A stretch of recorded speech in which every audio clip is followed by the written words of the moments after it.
All right, welcome in. Welcome back to the BFR Podcast presented by Sports Mockery and Homage. We'll get more to that later, but we have a good packed show for you today. We have, of course, DWC, DaWindyCity Productions on YouTube joining us, recurring guests. First of all, DWC, before I get to you, man, Ficky, how you doing? How you feeling?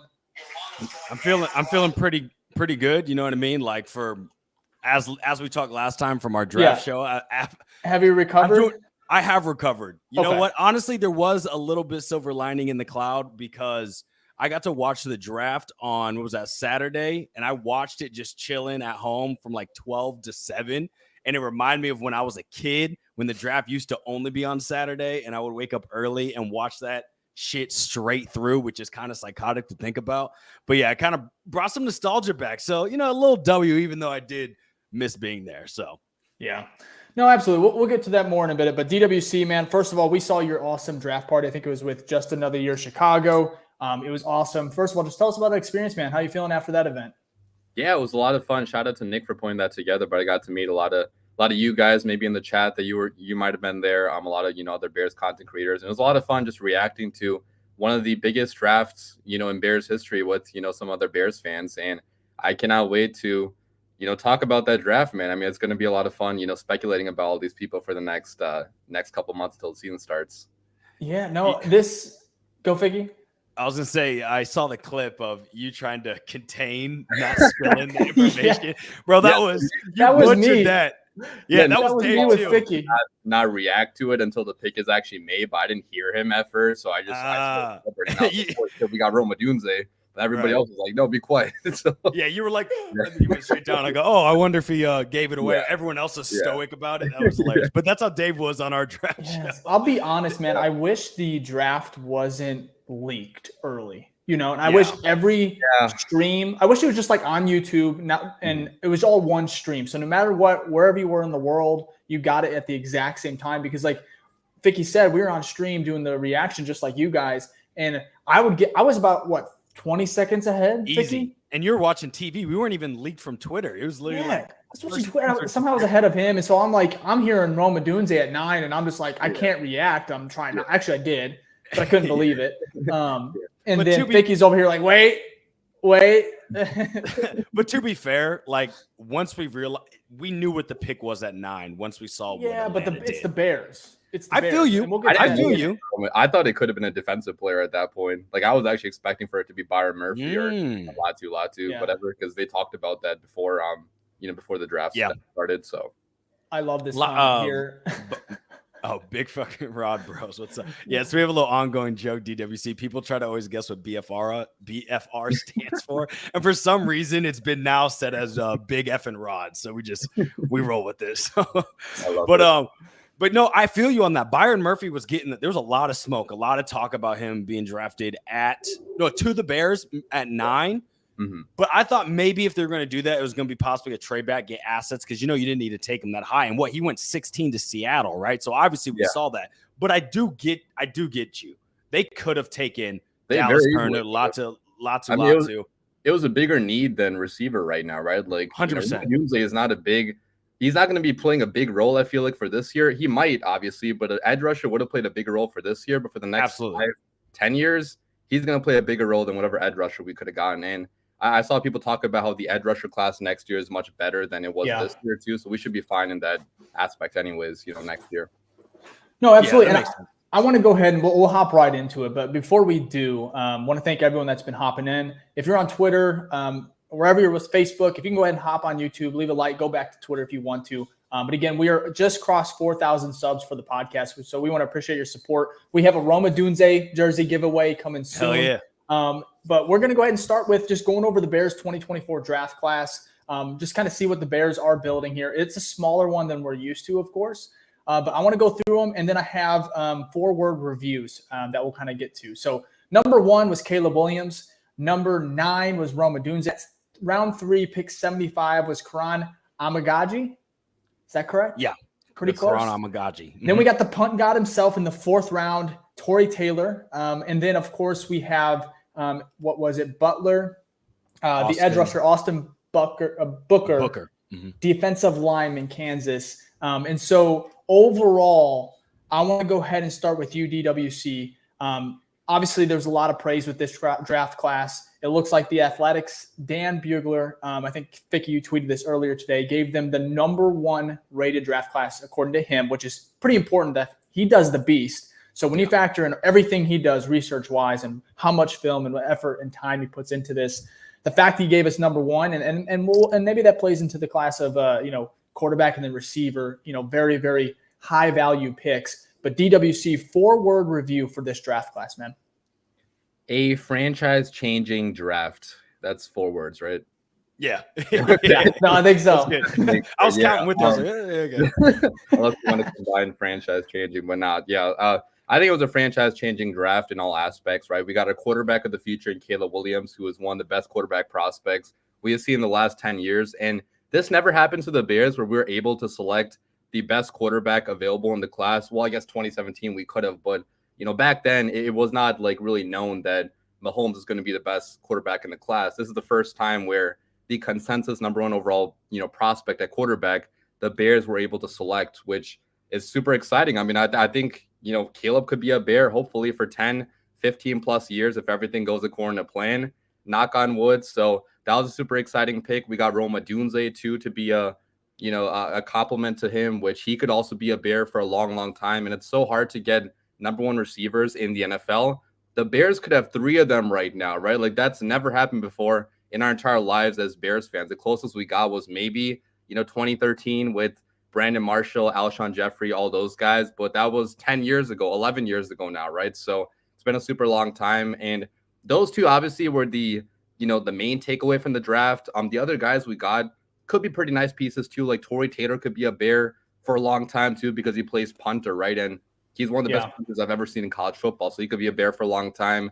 But Kiran Amigaji and Austin Booker, they could be rotational guys, or if they develop properly, maybe they could be starters eventually. But I just thought, top to bottom, this is one of the best Bears draft classes I've seen in a long, long time. And I think with a draft like this, like Ryan Poles could be the Bears GM for a long, long time as well, because he bought himself a lot of time, I feel like, with the draft like this. No, well said. I see a lot of crocodile punter comments here. I love that one. I saw a lot of tweets here quickly just about, like, I think when the pick was made, people were like, a punter. And you still have some people kind of talking about it today, but I'm like, I don't give anybody any time of day. I'm like, this is a franchise punter. I know it's a joke, but seriously, he's that good. So, Ficky, your 4-word review, and then we'll get to mine on this draft. I can't believe it, because we went into the draft with all the fan mocks, right? Was like, we want to get Caleb, which obviously was going to happen, and we want Rome.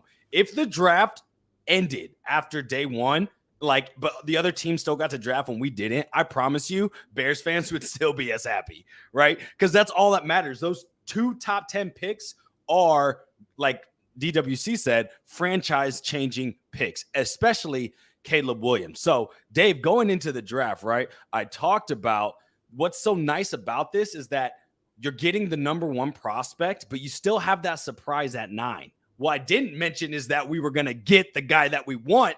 So that means it's like opening up a gift on Christmas as being the exact thing that you wanted. There's no better hit of high than that, right? Now, he's not, like DWC said, he may not be the starter if you would have went like a defensive end or something like that, right? This is obviously wide receiver 3 on your roster, but in a couple years, this is definitely your wide receiver 2. I want to read a tweet that was tweeted by Jacob Infante, and this is why this draft is so important here. Who's right? that? Jacob Infante, a friend of the show. Yeah, I'm sure you've heard of him. But the top wide receivers for the last 5 QBs pick number 1. Kyler had Fitzgerald when he was about to retire, Kirk, and Bird. Burrow had Boyd, Higgins, and Green, because Jamar Chase wasn't there yet. That was the following year. Lawrence had Jones, Chenault, and Treadwell, none of them on that squad now. And then Bryce Young of last year had Adam Thielen, which actually played pretty well, but, way past his prime. Mingo, who was a rookie, and DJ Chark, right? Compare that to Caleb Williams, who comes in with DJ Moore, Keenan Allen, Rome Odunze. Like, that's not even close. Rome itself knocks out a lot of these by himself. He's better than 80% of those names that listed. And then you actually throw in people who have proven, who have a long history of being good. Like, that's why this draft feels so, like, holy shit. Okay. Because we got Caleb, who's best prospect the Bears have ever had. And then you also kind of got your cake and ate it too with Rome Odunze. So I can't believe it because the Bears normally fuck it up and they didn't do it this time. So hats off to Poles. That's the thing with this regime here with Poles and Ian Cunningham and just the entire front office as a whole. It's just they are so unique and like when it comes to like Bears history and what we're used to. Like Ryan Pace, we saw exactly, he hasn't changed a bit. And I know he's not the gunslinger, he's not the head honcho in Atlanta, but it's like how they're trading up, right? And making these moves and they're questionable. And sure, some of these may actually work out. It's just, in Chicago, they did not, obviously. But with Poles, it's like there was a story that came out in regards to him being aggressive for Rome Odunze because I think at 6, Poles was very, very excited. Like he wanted the Rome on the Bears. So did Matt Eberflus. This team was excited. They even talked about it with him prior to the draft saying, hey, this is how it's going to work out. Trust the process. Rome Odunze was kind of speaking into existence as well. And then you have Ian Cunningham, on draft night after round 1, or Ryan Poles saying that Ian had actually hold him back from doing something crazy, which is probably what it comes to is probably alluding to trading up, giving away draft capital. Instead, they were patient and it worked out. Sure, it couldn't have. Atlanta could have very easily. That was probably the team right there in regards to Rome Odunze. And there was also the Chargers that were mocked to Rome. There was a lot of smoke when it came to Rome Odunze. So the fact that you get, I think the all consensus is the 3rd or 4th best prospect in the draft at number 9. That's pretty unreal. So for me, my 4-word review, which I like all both of your guys's, but mine is get your playoff tickets ready. Is that 4? 5, but we'll count it. Get playoff or get. Man, this whole time I was like, that was playoff tickets ready. There you go. Get playoff tickets ready. Yeah, that's what I meant to say. What did I say? Yeah, you added in your there. It's yeah, fine. Forget the your. Get playoff. What did you say, Ficky? Tickets ready. Ready. Yeah. Anyways, the reason why I'm saying that is just because I think the playoffs are not just a one-year thing like we saw in 2018. You can even look back at maybe the early 2010s when, Cutler and everybody. I just feel like if Caleb Williams is the guy, we'll kind of get to, a little bit more in depth with the first 2 picks. But if he is who we think he is, the Bears have set him up to really for success in regards to what they can do, not just in year 1, because everyone, I think, when you talk about the Bears and expectations, they're very high.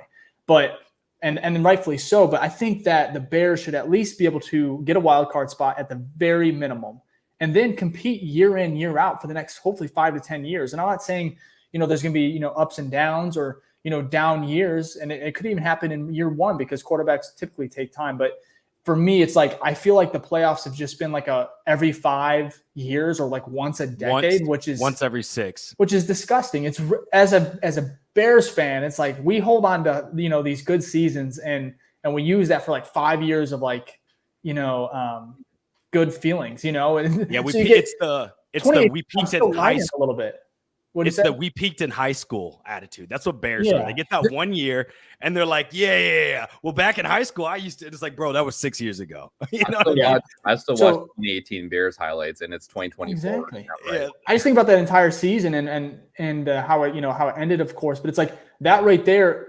First of all, I was really cocky going into 2019. I was like, this is a new Bears. I feel like the Patriots a little bit, and I shouldn't have. But for me, it's just like the reason I say, get playoff tickets ready, which is 4 words right there. That's what I meant to say. I got a little nervous. Anyways, because I feel like this is a really different, not just team, but regime and the way they're looking at this from a long-term view. Because they've said it from the very beginning. We're going to build through the draft. We're going to do this thing, make it the right way so we're not contending just 1 year. And I'm paraphrasing, but to continuously contend year in, year out, and, of course, win Super Bowls.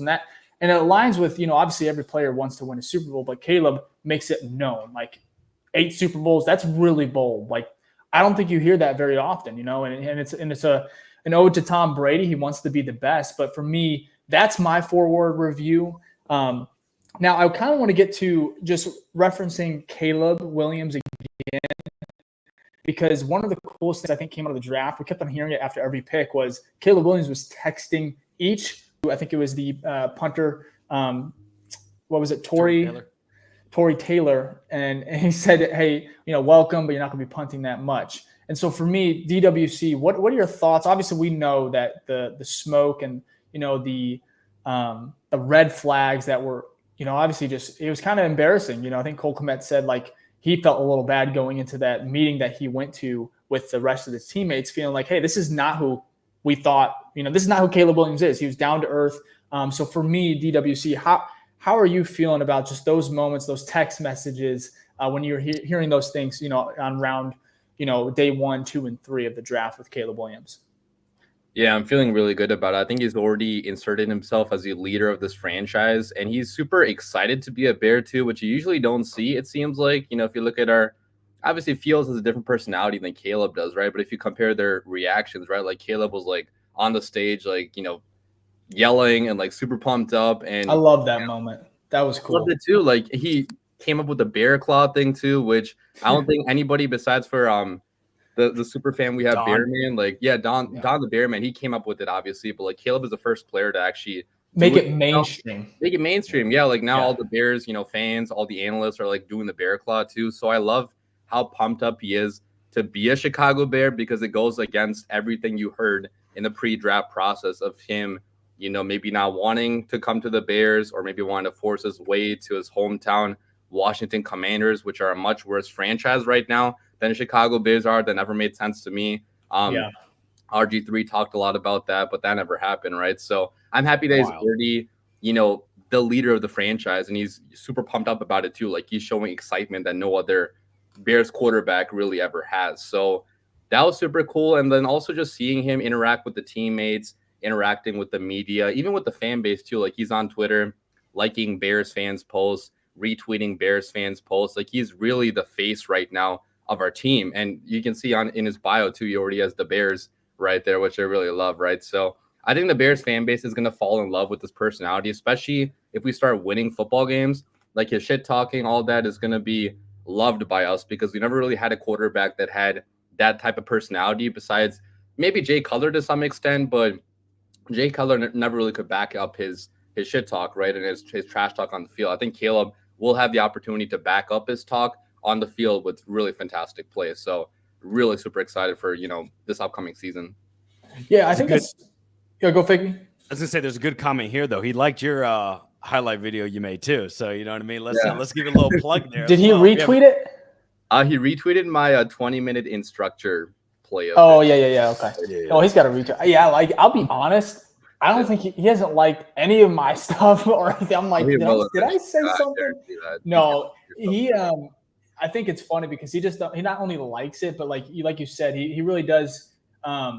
Like I said, the competitive part of the side where he'll like other things still, when it's talking about him, all the good stuff right now, which I think showing love to just the community, the Bears fan, embracing, our fan base, which is, I think just when he sent out the King Poles with getting his cut at the barbershop. Yeah, he knew about the meme, the King Poles lore. Yeah. That's the thing right there, because like Mitch Trubisky, he was on Twitter a little bit, not very often. Justin kind of just went MIA. Except for his advertisement stuff. But Ficky and DWC, this is for you guys, because I think there was a tweet that talked about, actually it was like a side-by-side view of Justin Fields when he was drafted, which, I think it was, I don't know if it was COVID. No, it was 2021. He was at home.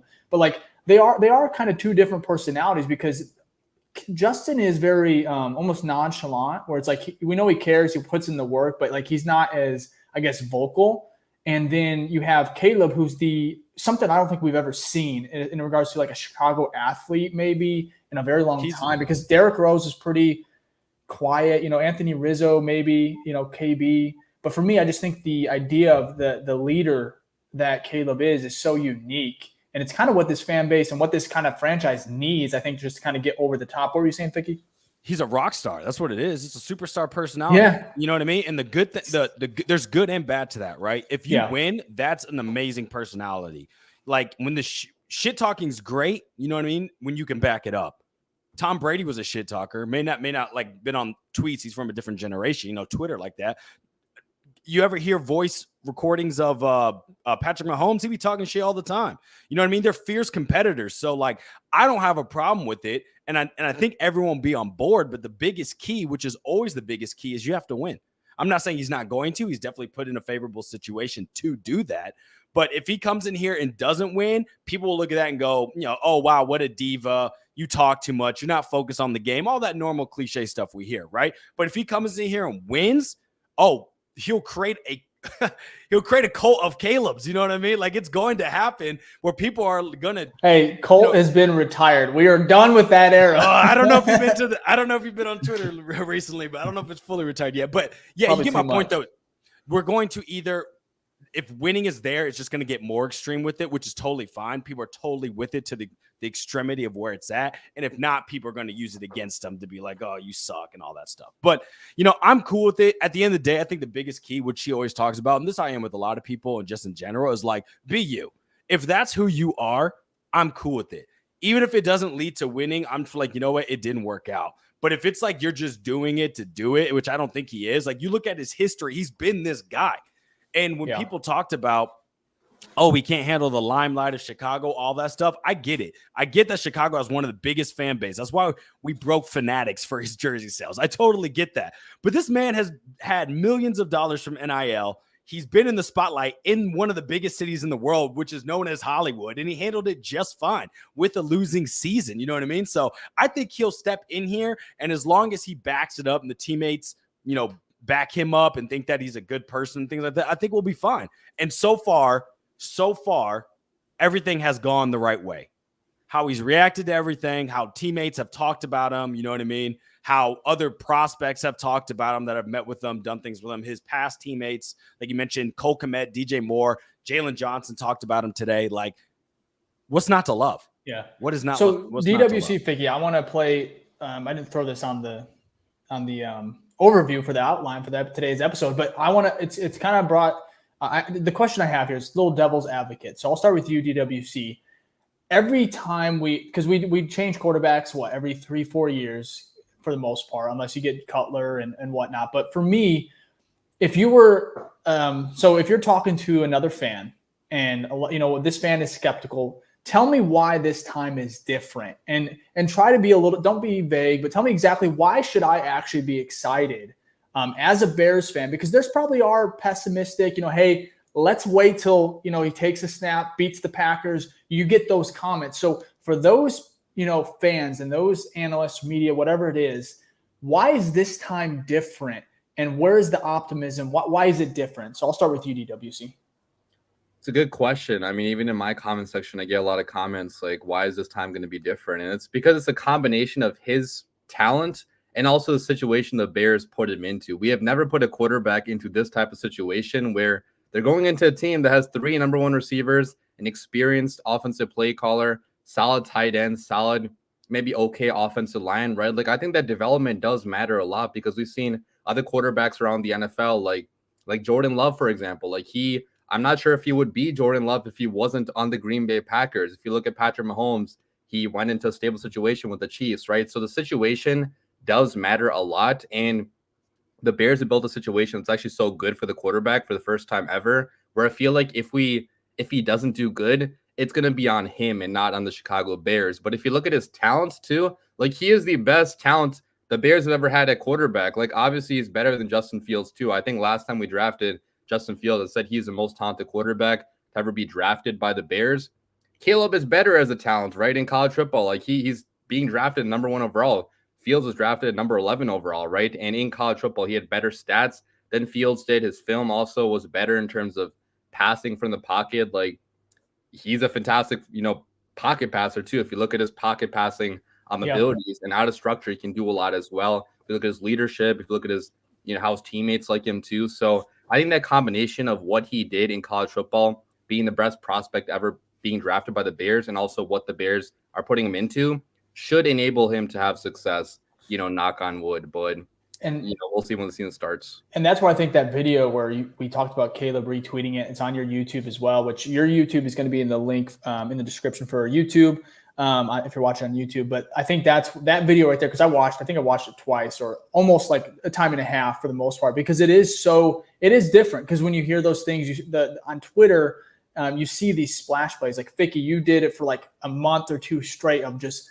every day you had a clip of Caleb Williams, right? Most of those are just outrageous, extending plays, kind of superhero type Mahomes plays, and you're like, oh, you take it for granted. But it's like, what I really like to see was what you put out, DWC, which was 20 minutes of just in the pocket, being maybe not fancy, not splashy, but just being a quarterback. And that, at the end of the day, that's what you need, because we had Justin, who was electric in that area alone, where it came to the legs, scrambling and making some crazy throws. But then you have a guy like Caleb who hasn't done it at the NFL level yet, but he has that in his tool bag that we haven't really seen before in a Bears uniform. So, Ficky, I'm going to ask you the same thing. I know you probably – maybe just if there's anything you want to kind of add to that in regards to just a fan or someone that is that watches the Bears being skeptical, because like we heard similar storylines with Justin, like, wow, I can't believe he's here. Can't believe we got him. Obviously trading up for him was different, but he was one of the best prospects, if not the best quarterback prospect we got at that point in time.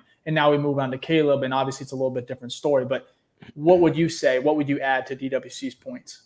Well, I would say I totally understand why people feel that way about the Bears, right? As fans and even outside perspective, I get it. You know what I mean? There's teams that just don't get it right consistently. And so you feel like it's not going to happen. I totally get that. But you know what? It only takes one quarterback. It only takes one quarterback to change a franchise. You can look at the history of teams. I mean, there's some that hit all the time, like Green Bay, but there was a time way back they didn't hit ever. You know what I mean? Like they had Bart Starr way back in like the 20s or whenever that was. But like their teams go through droughts of quarterbacks. We just have one of the longest ones. You have to keep scratching off that lottery ticket and hope you hit it. Now, to answer why this lottery ticket might actually hit this time is, like DWC said, the roster. The roster that is then constructed by current GM Ryan Poles. We've seen now 3 drafts.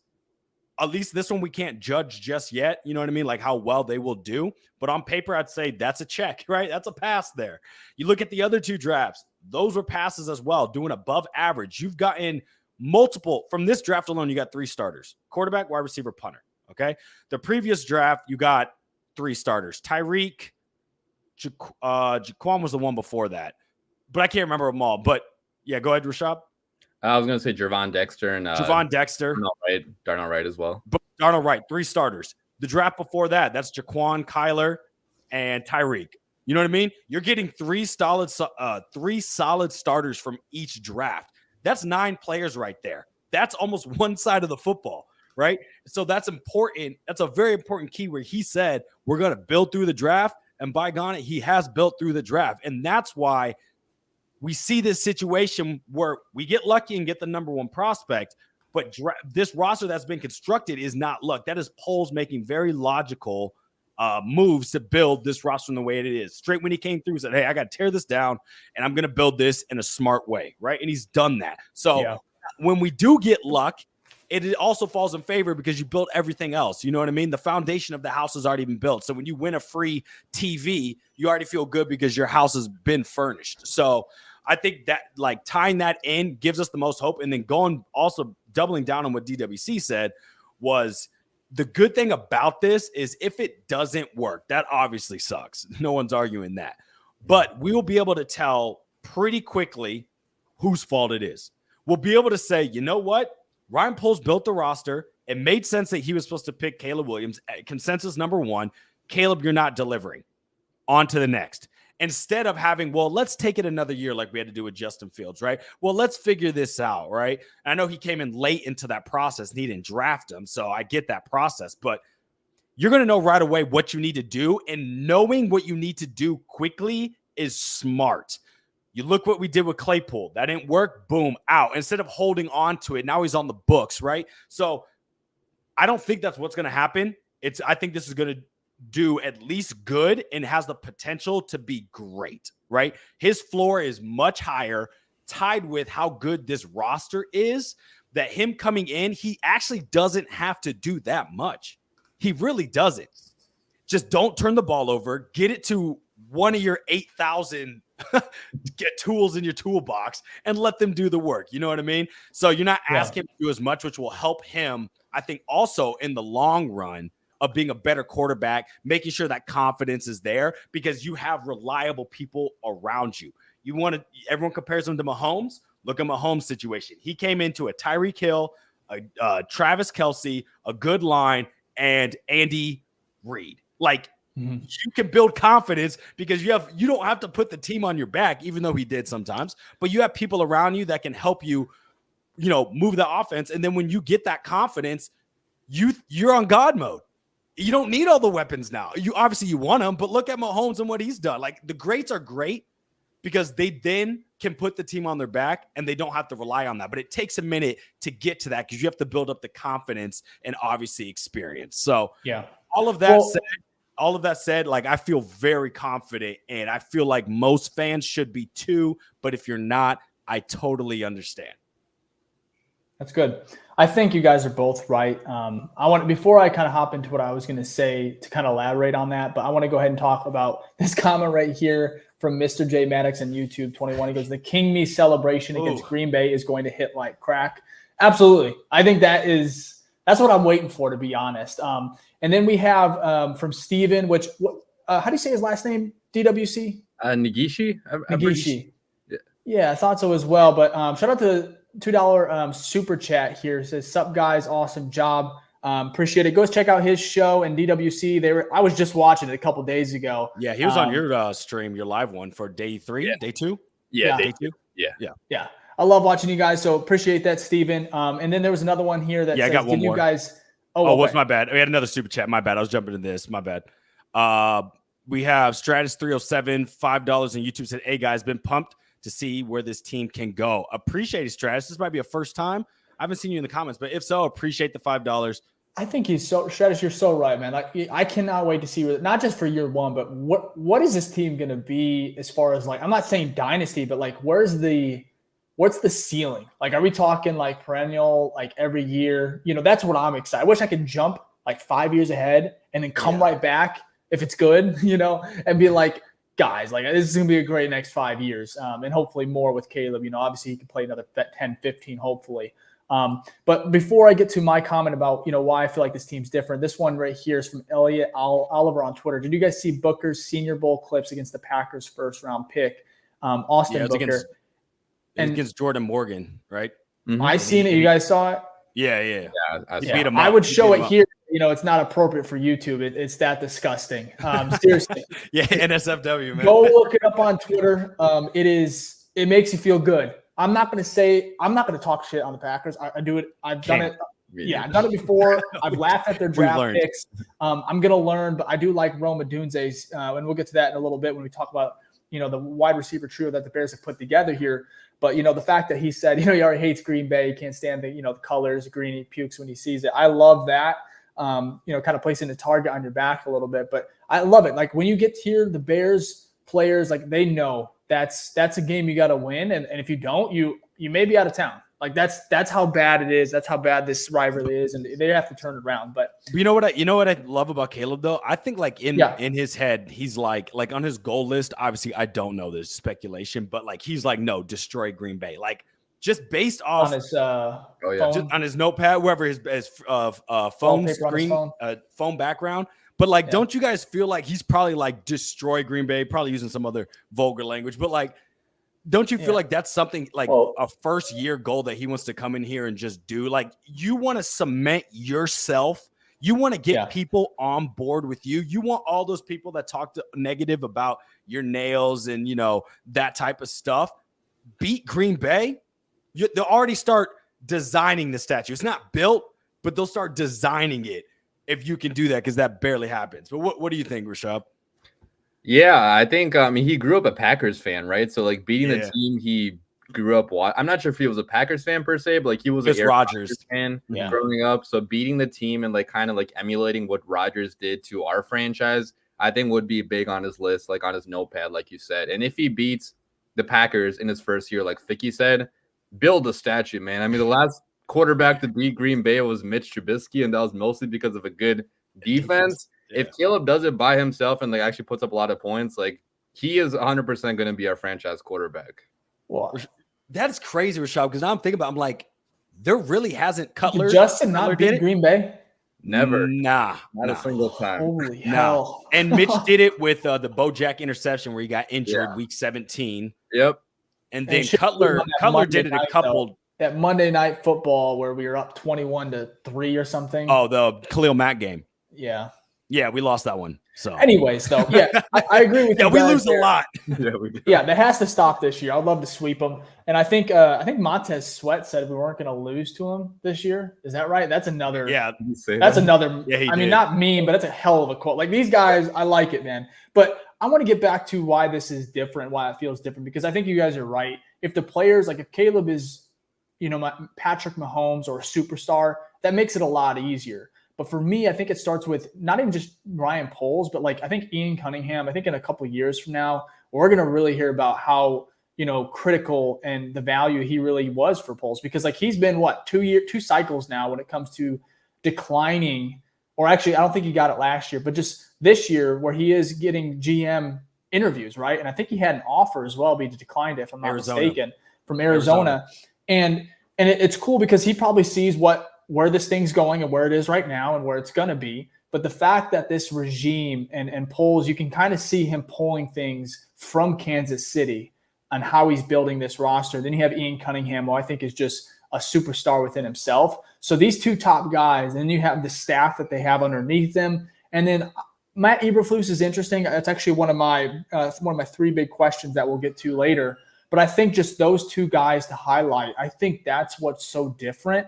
And hopefully you have to hit on the quarterback. That's the biggest thing here. And Caleb, we don't know. Like, I know we feel good, and it should. If it doesn't, I mean, it's just the Bears at the end of the day, I guess. But I really feel like this one should be different. But those 2 guys is why I'm like, hey, if you are feeling skeptical, look at the track record. I know Chase Claypool, you like to highlight those things, but like you could see the way that they're handling the money, the free agency. Like there's a lot more hits and a lot more savvy moves. And when's the last time you've seen Colin Cowherd praising the Bears? Like today, there was a clip of him talking about how this Bears team, this offense is not like we've ever seen. Like this is a different Bears roster where they're going to be able to put up points in a division where you're going to have to score.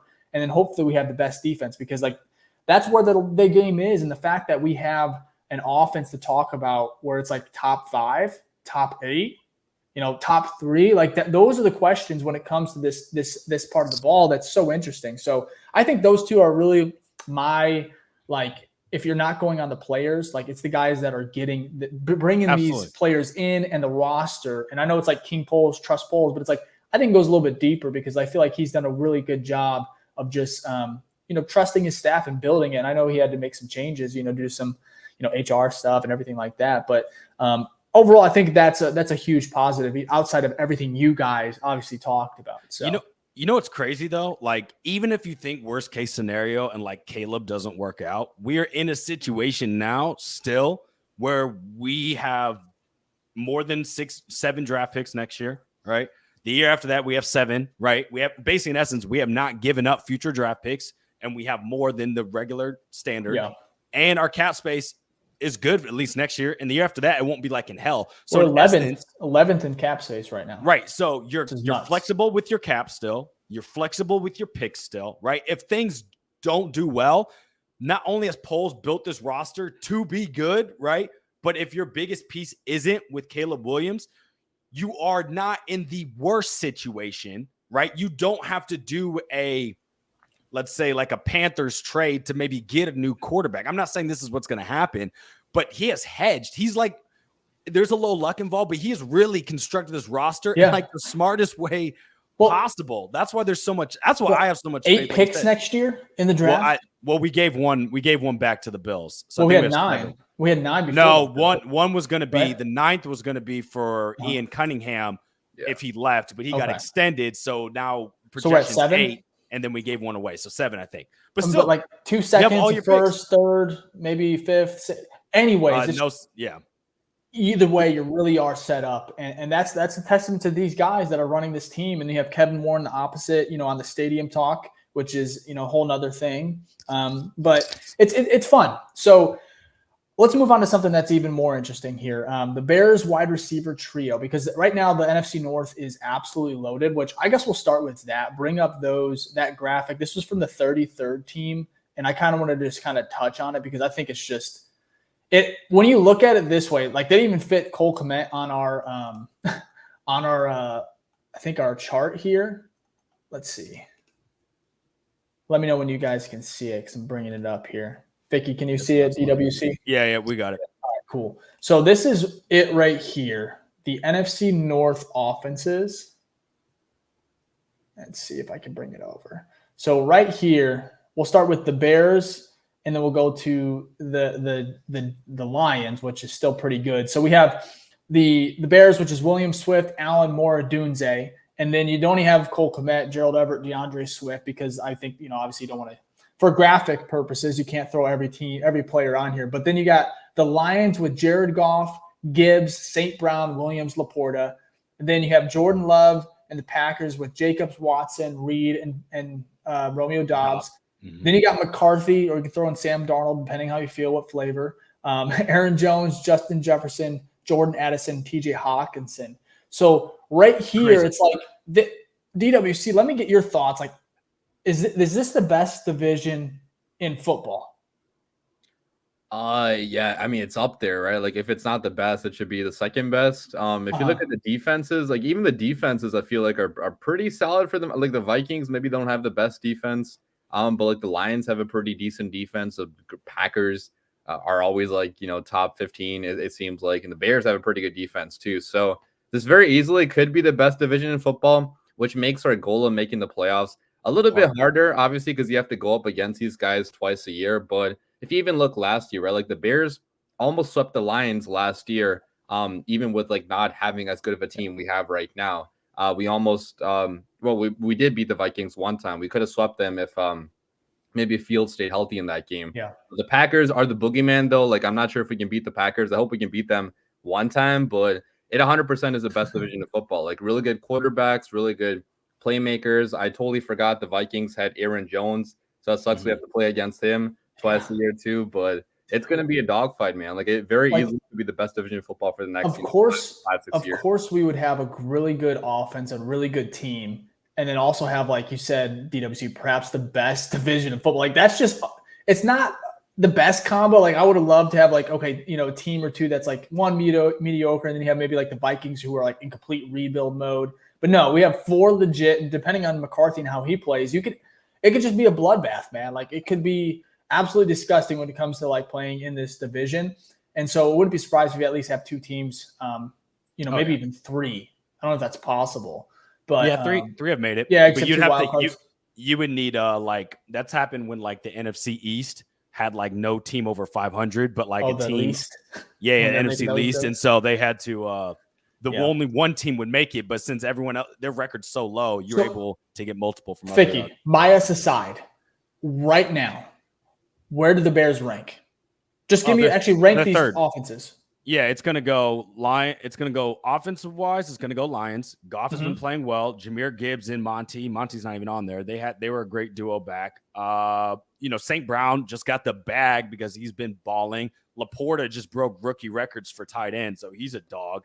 The only one on there is Jameson Williams, who is expected to be good, but he keeps getting penalized, punished for tons of stuff, so he hasn't gotten a bunch of snaps. Now on the next, right? So Lions are first. I would go Packers second, but that's mostly because of Jordan Love. Now Josh Jacobs is a good good running back, but Watson hasn't quite lived up to expectation because he's been off. It's kind of been a flop. Like, not a flop. Maybe that's too harsh. Like, maybe last year was kind of a down year. He's been injured too much. He just doesn't get on the field. But Dobbs and Reed have looked actually pretty decent, especially for where they were drafted. But that really just ties to Jordan Love. The back end of Matt LaFleur as well. Like, I feel like he's like a weapon. Oh, absolutely. It's like an Andy Reid type thing. A lot of these good offensive minds make their players. They put their players in the best positions. What coaches should do. But Jordan Love balled out. Let's be real. That man was on a tear the back half of the season. So like, just from quarterbacks alone, like, it makes sense. Goff, then Love, and then we would be next in line with Williams. The only thing is that there's a lot of question marks on our end, right? We haven't seen Swift play with us in this offense. Well, actually, let's back it up. We don't even know what play calling looks like. We have a new OC, Williams, right? With Shane so Waldron. Do you have the Bears third or fourth? Yeah. No, they're third. Okay. So we have a new play caller with Shane Waldron. We got tons of new pieces. Keenan Allen, who should be good, but still a new piece. Gerald Everett, who's still a new piece. Caleb Williams, who's also a new piece. And Rome Odunze, who's all new piece. Now, They all should play well, and I expect that they will. We'll talk about that later, but it's not fair for me to be like, oh, yeah, they're going to absolutely do X, Y, and Z. We don't even know how the play calling is going to be, how they're going to be used, things like that. But to say all of that, even though it's 1, 2, 3, right?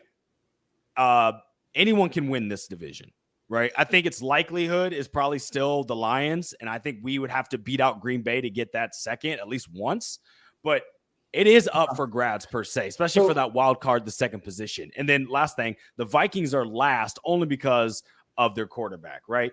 If at the end of the day, JJ McCarthy or Sam Darnold are not in the same tier as even a rookie tier as Caleb Williams. Now, but if you look at their weapons, I mean, they have the best wide receiver in football, right?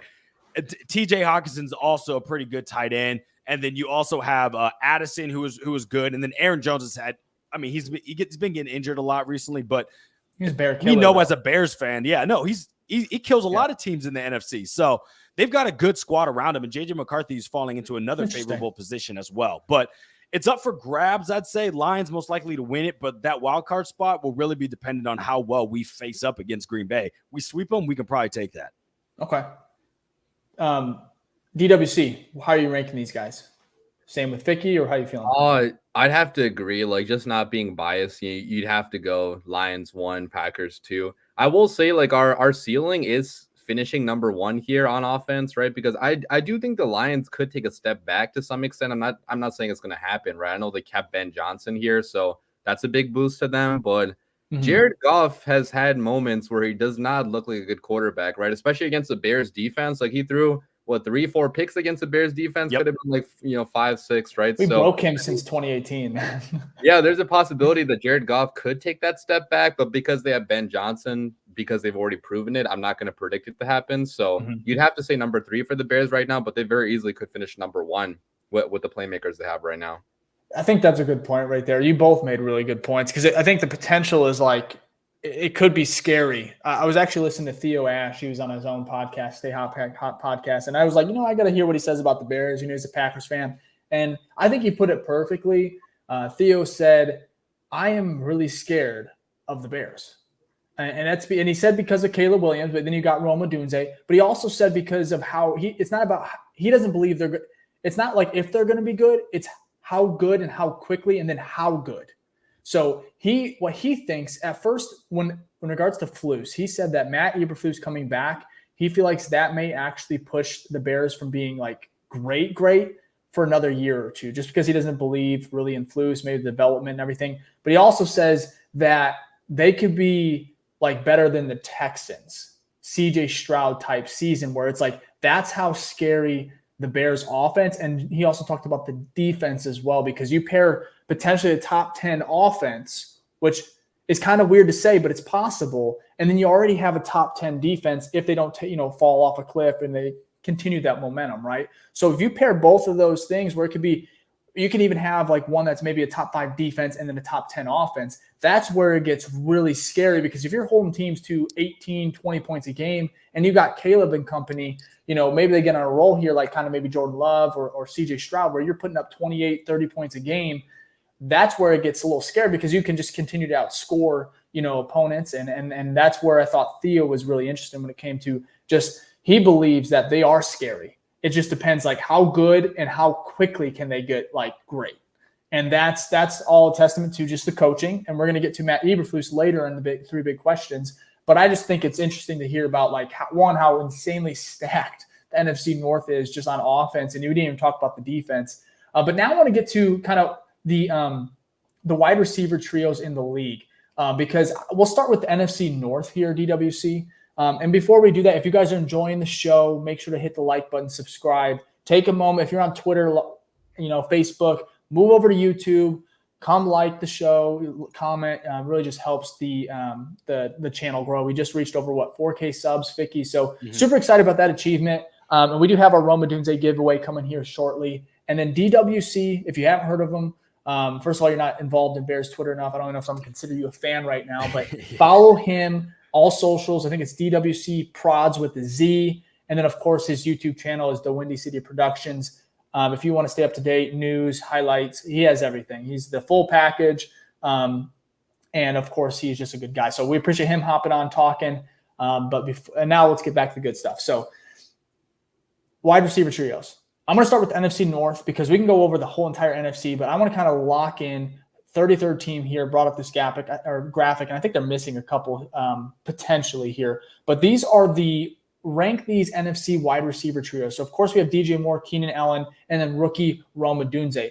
But then we have Deebo Samuel, Brandon Ayuk, Ricky Purcell, Mike Evans, Chris Godwin, Jalen McMillan, A.J. Brown, Devontae Smith, Anaya Smith, and then you have Cooper Kupp, Puka Nacua, and then Demarcus Robinson, and then, of course, the Vikings that we just talked about, and Justin Jefferson, Jordan Addison, and then Brandon Powell. So for me, ranking just the NFC wide receiver trios, Ficky, I'll start with you on this one.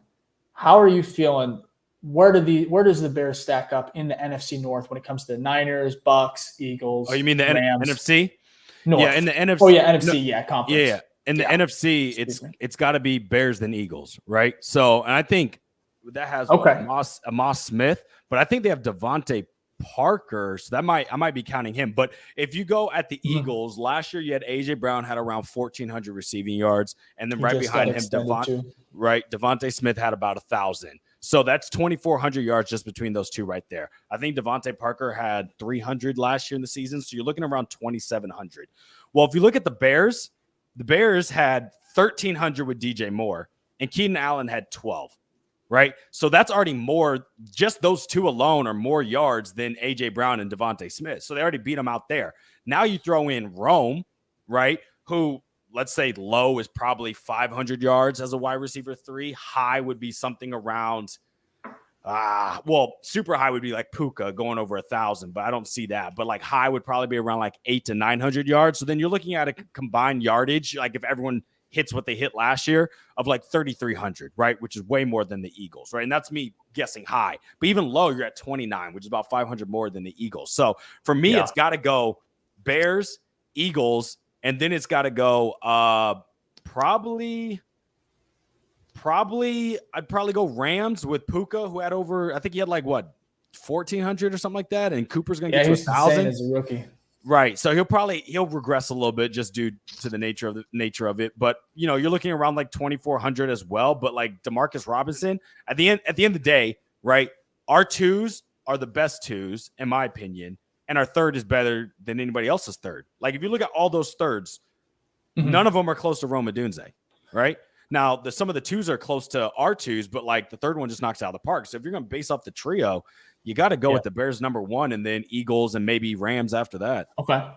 I agree with you. DWC, how are you stacking the Bears? Yeah, I totally agree. Like our 1 is maybe not as good as other teams' 1. Like, DJ Moore, whoever is the 1 here, right? I'm not even sure if you would consider DJ Moore the 1 in this group because Keenan Allen is here too. But whoever is considered the 1, like they're not as good as Justin Jefferson, obviously. But if you look at our 3, much better than Ricky Pearsall, Jalen McMillan, Brandon Powell. So like overall depth, the Bears, what's up?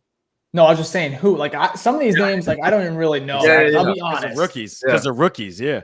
Like Anaya Smith, I just heard of him like right now. Jalen a little bit, yeah. Yeah, but our overall depth is definitely the best in the maybe in the NFL, right? Like even better than the Dolphins, I feel like right now. But I mean, so if injuries happen, like I think we have the most to withstand those injuries right now in this receiver room. I think you're both right. I think you talked about it. You said it that it was, what I think is interesting is like we don't even know who our number 1 is because I believe all 3 and Rome has to prove it. But like if you talk to scouts, you look at he could be a true number 1. He has that capability. And so for me, I think the problem is we don't know who the number 1 is because all these guys can be at least a wide receiver 1. And you can talk about tiers. Like I don't think anyone's in the Justin Jefferson tier because he's kind of in a 1 of his own. Maybe Jamar Chase is really, really close there, up there. But it's like, other than that, the fact that you have 3 potential number 1s, or at least 2 right now, and then Rome, if he, takes some time to develop, because the best part about him is he's in a situation where he doesn't have to be the guy. He doesn't have to rush it. He could be complete with, he can have a great rookie season and have about 600-700 yards, right? Like that would be awesome. But the fact is, he could even be better than that. And the problem is, you don't know with all these mouths you have to feed with Caleb, which is a great problem to have. Look back 2 years ago, which is crazy. I think there was a thread that Eric Lambert had where it's like he went through every position group from 2022 and then shared where we are in 2024. And like some of these names you laugh at because it's like, that's what we like. I was feeling okay heading to that season. I'm like, we can maybe do something, you know? But for me, I think it's just this in the NFC. I don't think it's close at all as far as the trio. You can argue Justin Jefferson ones, and, you know, and everything like that. But I think it's really interesting that the Bears at least have completed, which that's why were you guys nervous at all that they weren't going to make the Rome pick because like it didn't seem necessary because you have Bayless and Tyler Scott, which I feel like that's a really, really good wide receiver room as far as like depth, speedsters and everything go. But were you any of you guys scared that they were not going to take that pick because it wasn't really a need? And I think you talked about a DWC in regards to maybe taking a defensive player. Yeah, I thought they were going to go defense 100%. I knew that there was a bunch of reports out there that if Rome Odunze was going to fall to us, then they would select him. But knowing the Chicago Bears, knowing how we usually go defense, I thought they were going to go defense again, especially because Ryan Poles, even in his first draft, like he selected 2 defenders early on when we had a big need on offense. So I thought he might view the defense as more of a pressing need. But I'm happy he didn't go defense because he chose the option that for the next 5 or 10 years, I feel like is a higher ceiling option than going after the edge rusher. And he obviously scouts the next class too. Like he's already doing work on the 2025 NFL draft class. And that class has a bunch of edge rushers, defensive tackles, right? So I think he felt the need, or he felt the opportunity to get his receiver right now for the next 5-10 years and still get the edge, you know, next year. So love it. Yeah, I agree. And sorry, let me back this up. Looking at this trio versus the whole NFL, like they're still pretty good, right? Hot take, I think they're top 3, even counting Rome with speculation on like or projection of how well he's going to do. There's only 2 teams that I would have higher than the Bears. All right. And let me know what you guys think of this. Coming in at, so Bears are 3rd. Coming in at 2, I would have Miami. Tyreek Hill, one of the best wide receivers in the league, had over 1,700 yards last year, right? So there's already halfway to, you know, our total yardage just in one player alone. And then you have Waddle, who had over 1,000, right? And then their 3rd obviously isn't as high as a 3rd as ours, Braxton Berrios, but like Waddle had 1,700. So you look at that, that's like 3,000 yards and receiving between 3 wide receivers. That's pretty good. And then we talked about this team a little bit ago, but CJ Stroud and the Texans, they had Nico, who went off last year for like 1,100 or 1,200, I think.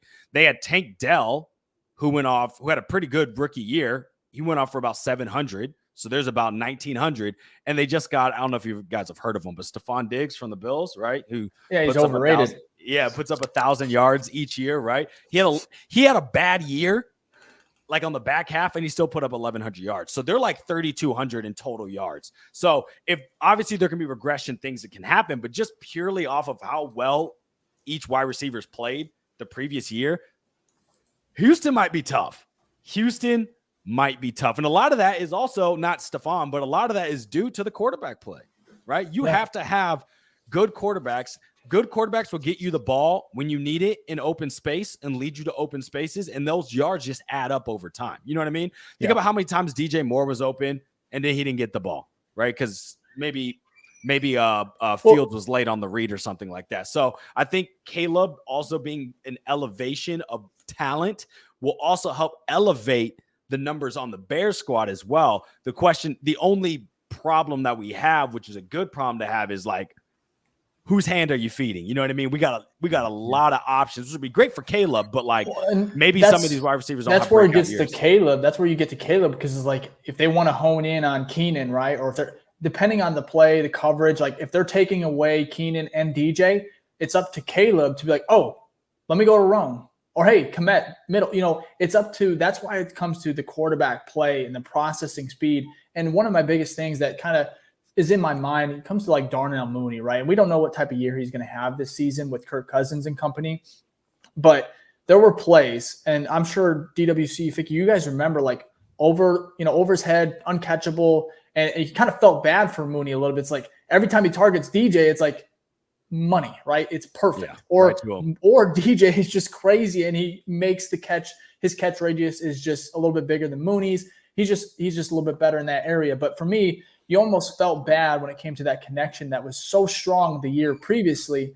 And then now you have a guy like Caleb who can hopefully take advantage of just obviously the defense, taken away. Like I feel like he's hopefully going to be smart enough and have the ability in time, real time, and not get the ball out late to a guy that he knows is going to be open, whether it's within a second. And I think that's where the difference between Caleb and Justin really will be shown or on display, at least early on in the season. So let's go ahead and move forward. We'll have our final segment here with DWC. It's 3 big questions. I kind of have these written out here. Before we do, Ficky, do you want to kind of go over New Face Gang and everything like that? Because I feel like there's a lot of new faces here. So we appreciate the love. Again, we're almost at 4,100 subs already. So you guys have been showing a lot of love here tonight. So, and we do have the jersey giveaway that we are obviously taking our time. Obviously, we want to make everyone wait, number 15, Odunze. So, but that is coming up here soon. And then, of course, we have our partnership here with Homage. Of course, right here in the top right corner, if you're watching on YouTube, go ahead and scan the QR code. That will take you to the Bears collection. You can enter, go ahead and BFR Podcast, 10% off there. And so we appreciate the support and also the partnership with them, of course, presented by Sports Mockery. So now that that's out the way, Ficky, you want to go ahead and shout it out so we can get some of these highlighted in the chat? Absolutely. Absolutely. Chat's going crazy today. So really do appreciate it. But if this is your first time here, go ahead and give a hashtag New Face Gang in the comments. We'll make sure to give you a shout out before the end of the show. And if this is your second time, your 50th time, whatever it is, anything in between, and you're a true OG, let us know in the comments as well with a hashtag OG. We will give you a shout out as well. I like how there was already OG comments in the in the comment before I even finished it. You guys already know. You know what it's all about, so I appreciate it. Those are some true OGs in here. Also, we had some big news that we announced during our draft show last week that we do have merch on sale now, right? If you go to the BFRstore.com, and that's the Homage stuff for that Dave's repping. So if you use the QR code, you can get that from Homage, 10% off. But if you go to the BFRstore.com, we have tons of shirts on there. We got tons of different types of hats. We got sweatshirts on there as well. I think we got stickers on there. We got a whole bunch of good stuff on there and new merch designs coming as well. But if you want to support the show, please check that out. We appreciate that. And also, some of you have already joined, so I'm so excited about this. But we did announce a Patreon last week as well. There are 2 tiers in there with a bunch of exclusive stuff, 1v1 calls with us, free giveaways. We got Bears trivia, access to our private Discord, access to our Madden League and any other leagues we want to start up. Just joining, you get a free iPhone wallpaper download or any phone that you use of Devin Hester, and you get our Bears guide, which is a little short history of the Chicago Bears. And you said phone. Losing. You said iPhone. I was just like, whoa, because I was like, we're giving away iPhone. Yeah, I was free, like, free. And Dave said you didn't talk with me about that one. Dave said he's giving away a couple free iPhones for joining. No, just wrong. But yeah, we do appreciate it. There's some of you already in there, some free people in there. Some people have already joined the tiers. I think we have like 6 or 7 people in there. So already appreciate the support. You guys will be getting a bunch of exclusive stuff. Yeah. So if you want to support us in either of those ways, please check out the BFRstore.com for our merch and the Patreon, which is called the BFR Den. And you can find that in the description and in all of our links, the store as well. Socials, yeah. Everywhere. So, and if not, hit us up on DM. We'll let you, hit us up on Twitter, DM. Yeah. We'll direct you where needed. So appreciate that. And then and one last thing. And like Dave said, we will be giving away the Odunze number 15 jersey at the end of the show. So make sure you stay tuned for that. And we will have more giveaways too. Yeah. Hit the like button as well. And there will be more giveaways to come in the future to celebrate this new era. And of course, I know I keep saying it, but DWC, follow him on Twitter, DWC Prods. If you haven't already, his YouTube's in the description. We appreciate him hopping on the show for the 6th, 7th time. So we appreciate him hopping on. We're going to get him out of here soon. But we just want to say again, appreciate the support. Excited about everything that's coming up. Also, I think we're going to have an NCAA. Obviously, that's coming out in July. I think we're going to have a league on that as well, depending on how that works out. Yeah. Ficky or DWC, are you excited about that at all? That the college football game? Which game you're talking about? The NCAA football. Did you ever play that? Yeah. Oh yeah. No, I didn't play growing because I wasn't a big college football fan growing up. So I'm gonna play for the first time. It's gonna hit like crack. That's good. Yeah, man. I wish I was in your position because I definitely have nostalgia. That game those games are crazy. So. That should be fun. I hope they actually make a good game though. Like that. I think they will because they were able to take so long to make it. You know what I mean? They don't have to keep pumping stuff out, so they can literally start from scratch. But who knows? I've been disappointed before, so we'll see what happens. So there was a comment here that says, Jerome says, who let the dogs out? That's totally my dogs right here. They're just going crazy. I have no idea if they saw a squirrel or what it is. Anywho, and then there's a right here says Imperial Gaming. How do you enter for the jersey? So you can go on Twitter, Ficky's Twitter. He has the details of how to enter. Do it quickly. Also, you do it quickly. If you want to get one entry, a bonus entry, just like this video. Make sure you subscribe. That's another additional way.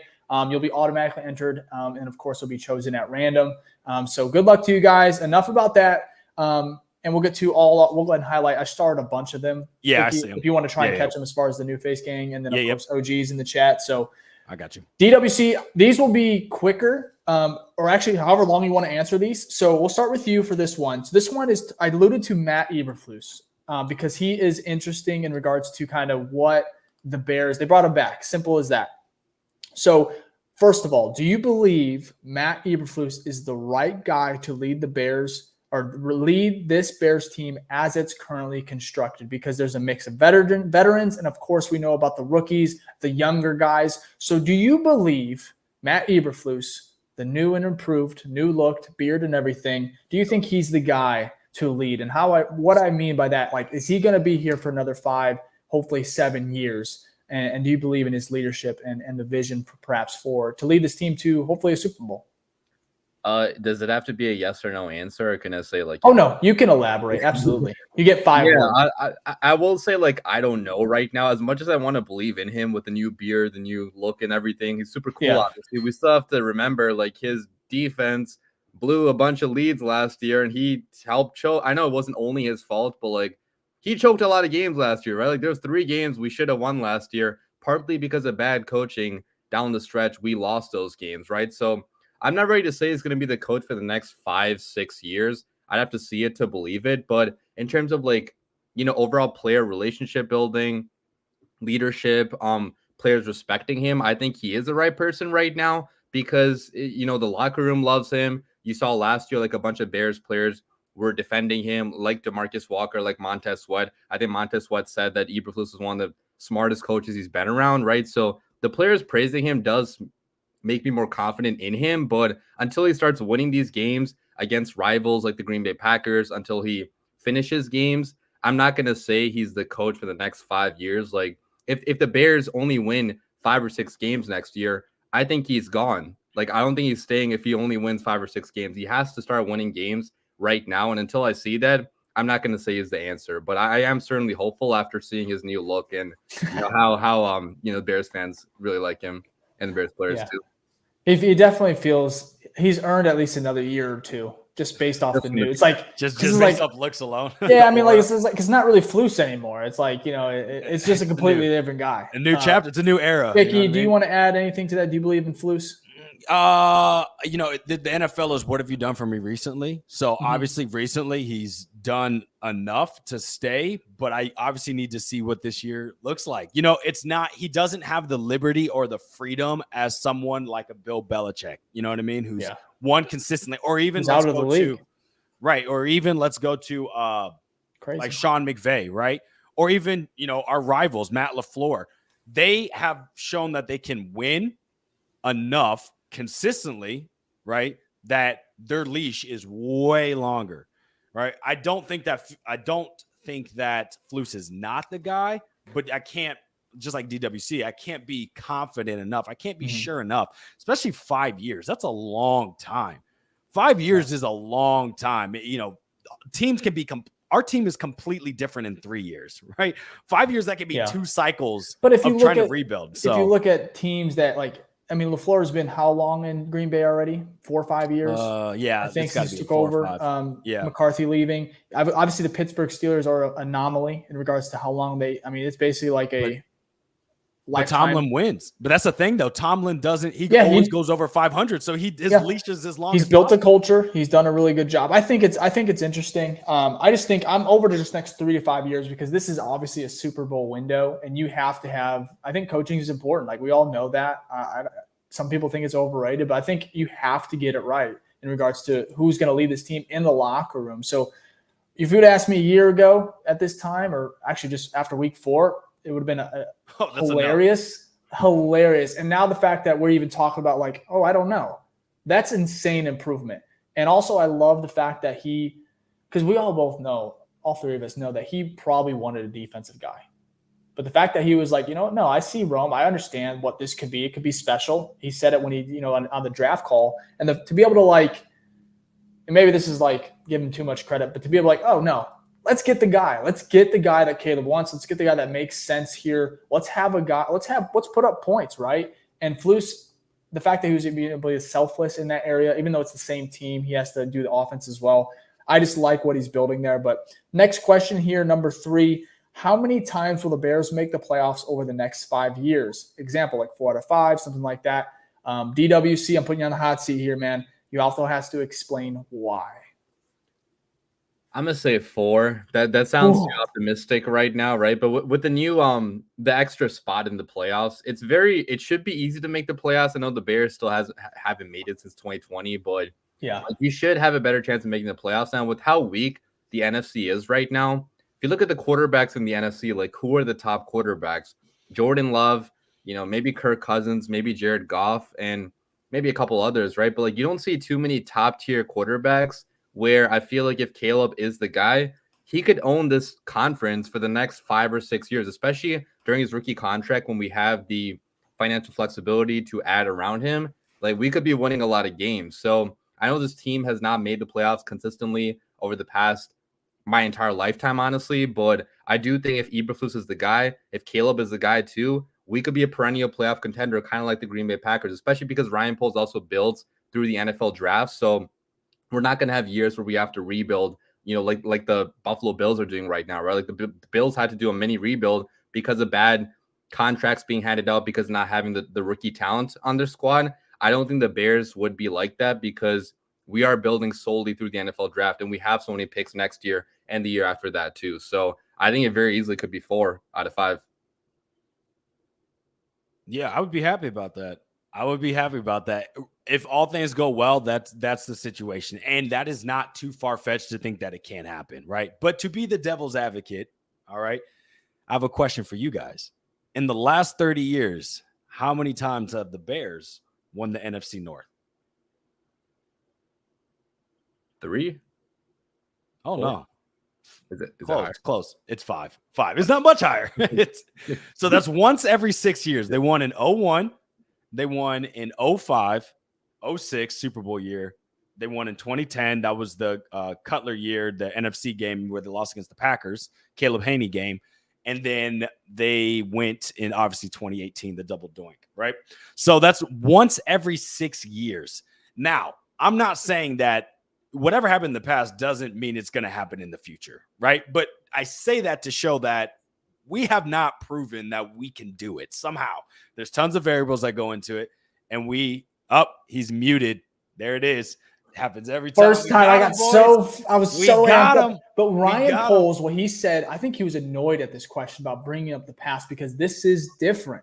He's building it different. So I think agree. The past it sucks to hear, but that's why I'm saying 5. The next 5 years, the Bears will make the That's playoffs. crazy. 5 out of 5. Barring no injuries from the quarterback, big ones, no injuries. I'm going 5 for 5. If Caleb Williams is the guy, his worst year is going to be this year, and they're going to make the playoffs because of based on what it is and what they have at his disposal. I feel that, but and DWC made a great comment, right? He said, who are the top quarterbacks in the NFC? And then he goes to list off 2 of them that are in the NFC North. You know what I mean? We just had a segment where we talked about how tough our division is. I don't think Jared Goff is like I think he has another 2 years maybe. Still, that's 2 years of where we could. I'm just saying, right? You said in 5 years. If you were to ask me 3 years from now when Caleb's like, you've been in the league long enough, right? Then it'd be different. I'm like, okay, I could see 4 or 5, but again, it's a rookie quarterback. You've got 2 quarterbacks in here that are experienced. At the end of the day, Jordan Love has been in the league for 5 years. Jared Goff has played great football the past 2 years. It doesn't mean he can't regress, but I need the best case scenario for Caleb Williams for it to be 5. Well, not even the best. I just feel like Caleb's going to be the best quarterback. I think he's going to be better than Jordan Love. I think he's going to be better than Jared Goff. I don't think it takes long because of what they put around him. So I think this year could be the only year maybe where it would be a disappointment too. Like if we didn't make the playoffs this year, I feel like think about it though. Are the Lions regressing? Probably not. They just won 13 games. If they regress, they still win 10. Well, I think it's a major injury. But still, they win 10 games. That could easily win the North. You think the Packers are regressing? They just keep winning. They don't ever do that. So you got 2 10-win teams, right? Yeah, you only have to win 8 games to make the playoffs, though, right? Like, you don't have to win the NFC North. Like, true. You could have 3 teams coming out of the. You could. I'm just saying that's hard, right? Yeah, there's only one spot that you're fighting for. All I'm saying is that easily we could. If Caleb is that dude, 100%. That's the best case scenario. He comes in, just does what he needs to do, right? But we are in a division. This isn't like Tom Brady when he was balling out, where it's like, oh, you play the Jets, who always suck. Do you guys always think, suck, and the Bills? Do you think the Bears have the best defense in NFC North? Yes or no? Or second? So it's so hard to tell. It's so hard to tell because defense year by year is not as consistent. Yeah. Like in the NFL, I'm just go on paper. Because I feel like I think Ficky and I went through the position group. So it's like there's a star almost at every level for the most part. And I don't think you can say that for every team in the North. I think the Lions are going to be better. I think the Lions are going to be better. Nasty. Lions and Packers have better defensive lines. But in terms of like secondary, in terms of linebackers, we definitely have better ones. And like last year, our defense did rank higher than both the Packers and the Lions. And the Packers defense always underperforms no matter what. But I'm not even sure who their defensive coordinator is right now. I think they hired like a college guy or something. Yeah, they did. Joe Barry. Then you got Dallas Turner in fucking Minnesota now, right? Yeah. Brian. The Lions traded up for Terry and Arnold. Their biggest weakness on defense was their corners. Making the playoffs every year is hard to do, especially 5 years in a row. But I just feel like but I'm just saying with this team and with this quarterback, hopefully it's different. And I feel like the quarterback's the biggest question. Because if you have the best quarterback in the division, it makes it a lot easier. You always have a chance, man. So right. I agree. We'll see. If things go well, right, that is easily a scenario that can happen. It's just that it's football. A lot of what is your guess? Because I would say 5 out of 5 would be next crazy. 5. I would say we could get 3. Yeah. We could get more than 3, but like 3 is probably because this year is there's too many. It's a great as Bears roster, fans, but it's a rookie quarterback. As Bears fans, we deserve 5 in a row for like I said, every 6 out of 5. Can we not get 5 football gods? Whoever's listening here, give us 5. Speaking of the same division, though, in the past 30 years, how many times has the Lions won the NFC North? One time, right? Once. It was last year. So again, they could have that same argument where it's like, I just don't believe in Jared Goff. Maybe it's because of how he's played against the Bears. I'm like, he looks so bad. It's funny. He looks so bad against us, but he looks great against everybody else. Also, throwing this Ficky, this could probably be. Get me wrong, dude. This is probably the hardest year, or maybe the easiest year. I don't know what the strength is as far as like. Because this is Caleb's rookie year, and say he gets better every season, you'd think that this would be the hardest year to make the playoffs, especially with the NFC North being as stacked as it is. But the Bears play a 4th place schedule as well. Yeah, that's the only so it's problem. Like all these things. There's a lot of things that kind of factor into maybe the Bears being sneaky and maybe going on a little run here consistently every year going into playoffs. So there's so many variables. That's all I'm saying. You know what though? But Caleb could easily come in here. Like I say Caleb's floor, and let me know what you guys think. Caleb's floor this year would be probably still better than I think his floor, like his worst year, is still teetering near the records, probably breaking a couple. He doesn't break all of them. We wouldn't be happy about it, but that would be his floor, right? Yeah. Where things don't go as well. He has some stumbles, but he still breaks some Bears records, right? But his ceiling is easily surpassing CJ and what he did. That's why, you know what I mean? There's CJ was crazy. Exactly. His rate could be great. Even having 3,500 passing yards, which is considered an average season for an NFL quarterback, that would be breaking almost all of the Bears. Bears rookie quarterback record, but even all-time record, we've only had a Bears quarterback surpass 3,500 yards a handful of times, right? So if he even is an average quarterback next year, it's going to be a record-breaking quarterback. So he doesn't have to do much. Caleb He only needs 2,187 passing yards to break the Bears rookie quarterback passing yards record. Yeah, it's not much. And then he only needs 12 passing touchdowns. Yeah. What? Barring injury, all those are broken. There's no way. If he could get injured for 4 games, I would think you would still hopefully break that. That's so sad. Easily. Like by week 10, I would hope maybe he has this if he stays healthy. You guys think he's breaking 4,000 yards next year? It depends. My only question is the only question is I don't know what there's a lot of question marks about because we have a lot of new people in here. I have no idea what type of offense we're going to run. Like we might be to help out a quarterback. You know what the best thing you can do, a rookie quarterback, is develop a great run game. I mean, it helps out all quarterbacks, but especially rookie quarterbacks. You see it all the time.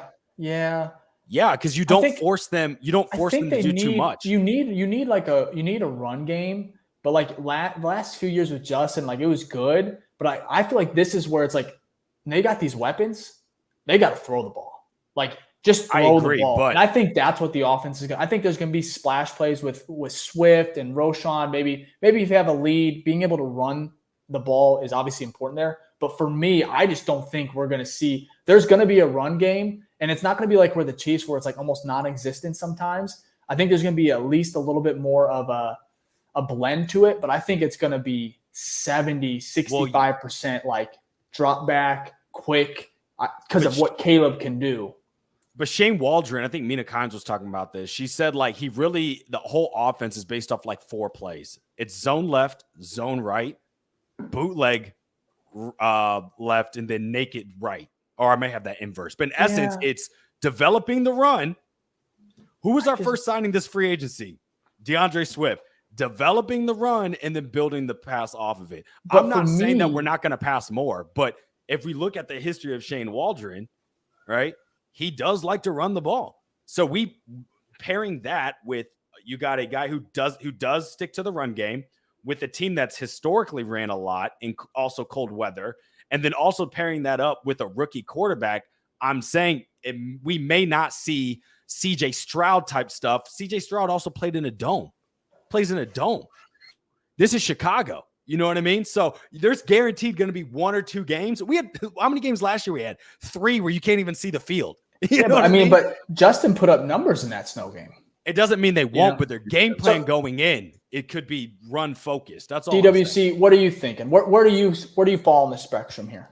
Well, I will say that we run the same scheme that the Niners do and the Rams do, right? And both Matt Stafford and Brock Purdy, they surpass 4,000 yards, right? So even if you run the football, you can still have 4,000 passing yards. You just have to be more efficient, obviously, and more explosive.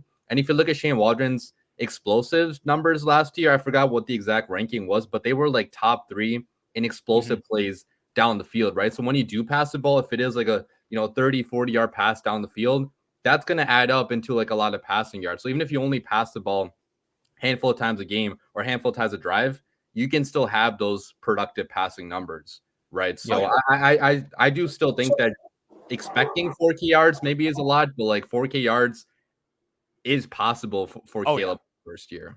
17 games. You don't need that. 270 or 225 or something like that? 225. You can hit that.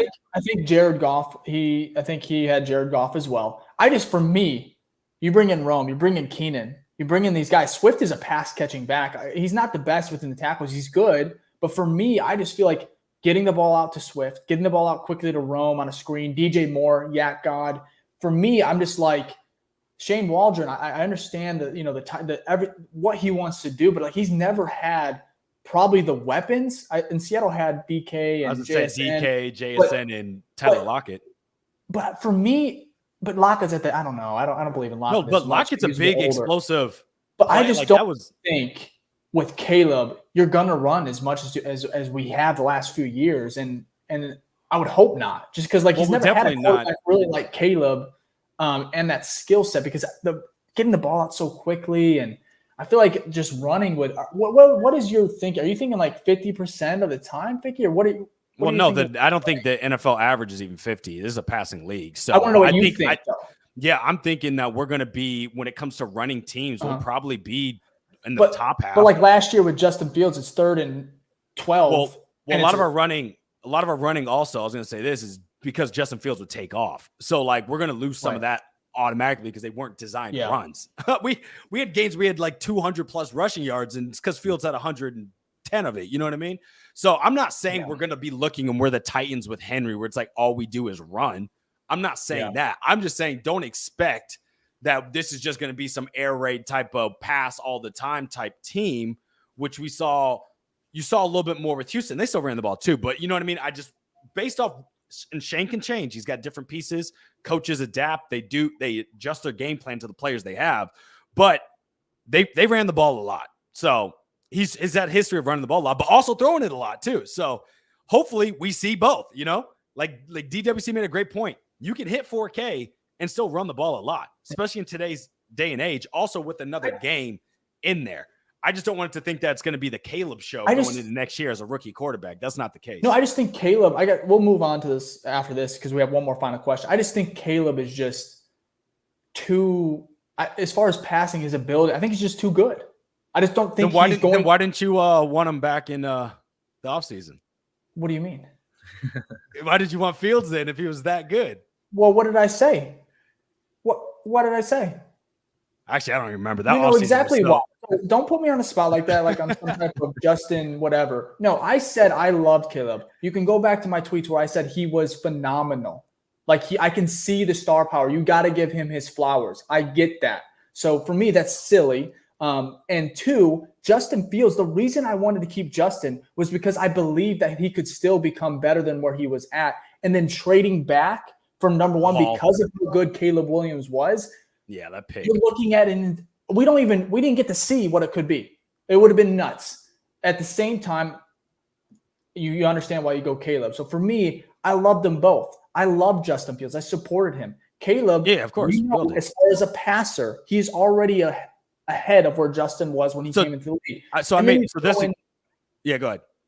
Yeah, go ahead. I was gonna say, this is good for you, right? Because I talked about the floor of Caleb is probably better than Fields. Is that? Let me put it this way: was that too hot of a statement to think that the floor of Caleb Williams, his rookie year, would still be a better season than any Fields season we've seen? Not running, obviously. No one's. I mean, Fields broke records running. Byron Pringle and shit. So it's like, what about? But he had a good year, his best passing year. So let's say, was that last year? With DJ, probably. Or something. Yeah. So is he surpassing that? Oh, easily. But it's also because of the weapons too, right? Like he actually has guys to throw to. But to Ficky's point, I think it is reasonable to suggest his floor or his floor is higher than Justin Fields' ceiling on the Bears, just because we didn't see any production at all from Justin Fields, right? And even in college football, he passed the ball at a much higher rate than Fields did in college football. Like I think he had, I forgot what the exact snap count was, but like he had almost like double the amount of passing attempts in college football compared to Justin Fields. So Fields is actually kind of raw coming out of college football, where Caleb is more, I feel like, pro ready right now. Yeah, pro ready. And then also, like, look at what Caleb was throwing. We had Taj on the show, love him, but 7th round. Brendan Rice, 7th round? I mean, Justin in college had, we all know what Justin had. All four. It was insane. So the fact that Caleb is putting up the production that he did, winning in a Heisman, what he did, it's pretty incredible. So for me, that's why I feel like Caleb's just going to be too good to be like, oh yeah, we're going to take the ball out of his hands. I saw something on Nick Wright said this on first things first, and it was kind of interesting, right?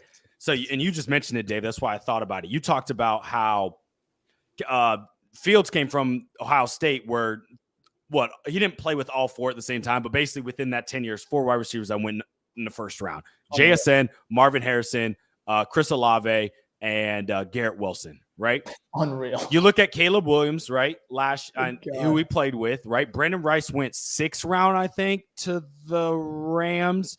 And then Taj, who was just on a show, fell all the way to the 7th, which was surprising. I mean, Brendan falling all the way to the 6th was surprising me. I thought he was going to go like 4. Same with Taj, but he fell all the way down to the 7th, right? And then he had Marshawn Lloyd, who went, I think, in the 3rd. But you look at like where his weapons were drafted versus where Fields' weapons are drafted, it almost seems like Caleb is coming into a situation that it's going to be easier. Now he's going to the NFL, which is harder as a whole, but like he's going to be on a team that is like much better than the team he was on. And you don't always see that, especially with first-round quarterbacks. You think of just last year, right? Bryce Young came from Alabama. I don't know if you guys have heard of them, but they're pretty good.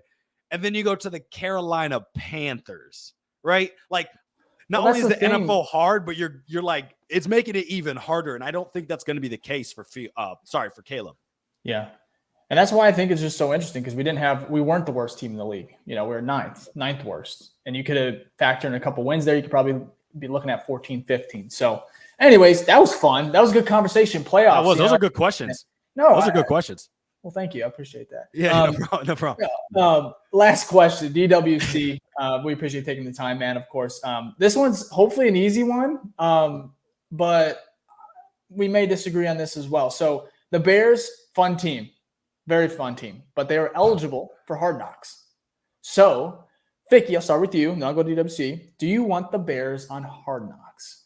As a content creator and people that do a podcast, how do I say? Fuck yeah. But yeah, like duh. You know what I mean? Like, of course. But little caveat. If you were to tell me that it would lead to a distraction that would cost us even one win. I know you can't prove this, and there's no way to track that. But if it did cost us a win, hell no. I will whatever, give it to someone else. I don't care. You know what I mean? And so it's hard. Again, this doesn't really answer it because it's hard to tell. But as a fan, who doesn't want Hard Knocks? Like I think we all agree, right? You guys love those 1920 drives they do. Yeah. That the Bears do. They always leave me wanting more, though. They exactly. Do. Just a little They're bit fire. And the NFL is going to do even bigger of a production with it, right? Like they always kill it with Hard Knocks. So like that's just the best of both worlds. But Cole Kmet was asked, and he was like, "No." Well, yeah, like, I don't think any don't player want that. wants it. Yeah, maybe Caleb would. Maybe that might be the one player that's like, on I think he would embrace it. I do. Yeah. DWC, what's your feeling on Bears and your stance on Hard Knocks? I say hell yeah, just like Ficky. And I don't think it's as big of a distraction as people say it is. Obviously, to the players, to some extent, it is. But especially nowadays, players, they've been in the limelight their entire lives. Like, especially a guy like Williams, he's been in the spotlight at USC. If you look at the other guys, like they have a camera in their faces at all times in the locker room, outside the locker room, right? So I don't think, obviously, doing the interviews, all that stuff does take away from your practice to some extent. But I feel like today's athletes are more equipped to handle that pressure than the other athletes of other generations, where I don't think it's going to be that big of a distraction. And like you said, Dave, like we already had the 1920 football drive going on. How is that not a distraction? Because they're still answering interviews with that. They're still filming everything, right? Yeah, so that's true. It's a different thing from an outside voice, coming in. But I don't think it's going to be as big of a distraction as people say, where I want the content as a Bears content creator, just like you guys. Like, I want to talk about that shit. I want to discuss that stuff on Twitter. Watch my team on there. Have weekly recaps of each episode heading into the preseason training camp, and then of course the preseason and then season. I agree with you guys. I think there's a comment here. I think the Bears are going to be forced to, because I don't think there's a better time. Like this is the year. You can't if you're the NFL and George McCann, like the Bears have been like pushing it, like we don't want it, we want it. I don't think Roger Goodell and these guys, like there's no more. Look at Caleb Williams already. He's been in Chicago less than a week, right? He's already like a huge magnet as far as just quotes from texting his teammates, stories, the claw. Like he needs the spotlight because he's that good. He's Hollywood, man. Like for me, the Bears, if they don't get it this year, they will. I don't think they're going to get it. I saw though, you're right. They kind of like have leverage because they're one of the founding franchises. So they're just like, no, we're not doing it. Like we are the Bears. We're not doing it. But I think this is the one time because the Bears actually did something which they've never done before, which we've been talking about ad nauseum for months. They got a superstar quarterback. So it'll be, how about this? What is your percent, like the percentage of it happen? Are you just like, Dave, are you 100% like it's for sure happening? I think it's 90%. I think it's that's 10% where it's like maybe George has something over like Roger Goodell where he brings it. He's like, hey, remember this, and then we're like, oh, I forgot. We can't force the Bears. But for me, if there's nothing like that, 90%, I would just from a business, from the vision, the eyes, You already right, DWC. What's your percentage? Oh, I'd say it's like 100, dude. I mean, I don't know if you guys heard, but George McCaskey asked for I think it was like a $300 million loan from the NFL for his new stadium. Yeah. So if he's asking for money from the NFL, he owes a favor back to Roger Goodell. Yeah. I think it's gonna happen. And I think it would, but the Bears fans, we come in, Wait a minute. Swarms. Oh yeah. Yeah. We come. No, but for real, we would swarm the content. The eyes would be insane on this thing, and it wouldn't even be Chicago, because Caleb's he obviously has a lot of people who don't like him, probably don't want him to succeed because he has that persona, that personality, kind of like Aaron Rodgers a little because of that. They'll watch because I was gonna say you'll watch because of that. He did this, and then also there'll be people that just love him as a prospect outside of Chicago. And then the national media will love it because Caleb's a superstar already because of NIL and his college days. So for me, you throw in the Bears' biggest market and what you said, I hope it's 100%, man. I think you're right though, Dave. That last point you made was what I was gonna make. There's too many eyes. We sold out Fanatics. You know what I mean? For a Caleb Williams, a dude that hasn't even stepped in the building yet. Right? He was already have his jersey sold out. It would be really cool to see, because if it is the start of something special, there's probably no cooler way to see something special start and kick it off than to see behind the scenes Caleb roam. You already see behind the scenes right now on Twitter where it's these guys are having fun, interacting, joking around. And then you got how that could mix with the veterans who DJ Moore and Keenan Allen, who are pretty funny, quiet but funny, right? And then you have Jack Sanborn. There's just so many characters, so many moments that could come from this. And then 5 years from now, you could look back at, I'm going to watch Hard Knocks season, whatever it is that the Bears were on. And you kind of see this is how far we come, right? And you get to see the inside scoop. So for me, I understand why the players don't want it, but they owe us this. The Bears do at least. Not the players currently, but no. The organization. Roger, put your foot down. I know he's going to. It's bound to happen. There was a question that when it's announced, I actually have no idea. I don't know if you guys do. Soon. When they typically end of June. End of June. So they do it right around the. They'll tease it. Yeah. Because schedule release I heard is next week. Oh, is it? Oh, wow. That's what Rich Eisen said. I can't wait to W. I'm just gonna start practicing right now. W. It just goes straight down. Perfect my W's. Yeah, that'll be great. So mid July, someone said as well. But yeah, we should know soon. Either way, it'll help. It'll also help with the off season as well. Man. Yeah, give me something to watch since I can't watch football. We'll have to bring you on for an episode to recap at DWC. You're gonna have to do it. All right. So we'll be a Sunday. I don't know what it comes out. We'll hop DWC will come out at 9-10 o'clock, and we'll do a little episode 3 recap or something like that. But anyways, we're gonna get DWC out of here. Make sure to go ahead and follow him on all socials, DWC Prods, of course, his YouTube channel, DaWindyCity Productions. Great guy, awesome content creator. And of course, like I said, just show some love out over on his channel. And DWC, anything else before you head out of here, man? No, that's it. Thanks for having me on, man. It's always a fun time coming on. So good luck to you guys with the podcast. You guys are doing great. I appreciate it. Only an hour and a half this time. Not too bad. Not too bad. Definitely gone longer. But since you didn't going for 4 hours if you had to, right?